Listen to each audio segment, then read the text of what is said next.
Hi అండి. మనం ఏ ఫంక్షన్కి వెళ్ళినా ఫస్ట్ గుర్తొచ్చేది ఎలా రెడీ అయ్యి వెళ్ళాలనేది ఒకటైతే, ఆ ఫంక్షన్లో ఏం భోజనాలు పెడుతున్నారబ్బా అనేది ఇంకొకటి. మొన్న మేము ఒక పెళ్లికి వెళ్తే అక్కడ పెట్టిన భోజనాలు ఏంటో చూసేద్దాం. ఫస్ట్ అది కాశీ హల్వా అంటే గుమ్మడికాయ హల్వా అనుకుంటా, అది పెట్టారు. నెక్స్ట్ కాజు స్వీటు, తర్వాత గులాబ్ జామ్ విత్ రాబ్డీ అనమాట. నెక్స్ట్ చిల్లీ పన్నీర్ పెట్టి దానికి కాంబినేషన్గా టొమాటో సాస్ కొంచెం వేశారు. నెక్స్ట్ రుమాలి రోటీ ఒకటి పెట్టి దానికి కర్రీ వేశారు, అది పెరుగువడ అనమాట. దాంతోపాటే పనసకాయ బిర్యానీ వేశారు, కాంబినేషన్గా ఆలు కర్రీ. నెక్స్ట్ కొంచెం టొమాటో రైస్ అది.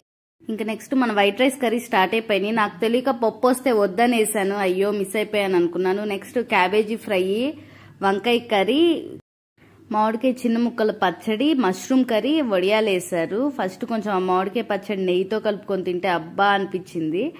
ఇంకా వైట్ రైస్ పెరుగుతో కంప్లీట్ చేశాను. ఇంకా చాలా కర్రీస్ ఉన్నాయి కానీ మాక్సిమం అన్ని వేసి వేస్ట్ చేసుకోవడం కంటే కొంచెం కొంచెం తిని వదిలేయటం బెటర్ అనిపించింది. నెక్స్ట్ కిల్లీతో స్టార్ట్ చేసి ఫ్రూట్ సలాడ్ ఇవన్నీ కౌంటర్ అనమాట. ఇవి కూడా ఒకసారి కొంచెం ఎట్లా ఉందో టేస్ట్ చేద్దామని చెప్పి టేస్ట్ చేసాము. ఫస్ట్ లో మేము వచ్చినప్పుడు అయితే పానీపూరి కౌంటర్ కూడా ఉంది, మేము దాన్ని మిస్ అయిపోయామన్నమాట. ఇట్లా ఇవి కంప్లీట్ చేసుకున్న తర్వాత ఐస్ క్రీమ్ సెక్షన్ కి అయితే వచ్చేసాము. ఐస్ క్రీమ్ లో 2 ఫ్లేవర్స్ పెట్టారు. ఇది black currant flavour. First black కరెంటే తీసుకున్నాము. కొంచెం తిని ఇంకా మనకు అదంత పెద్ద ఎక్కలేదు. మా పిల్లలు మాత్రం కొంచెం దాన్ని వేసారు, తిన్నారు, తిరిగారు.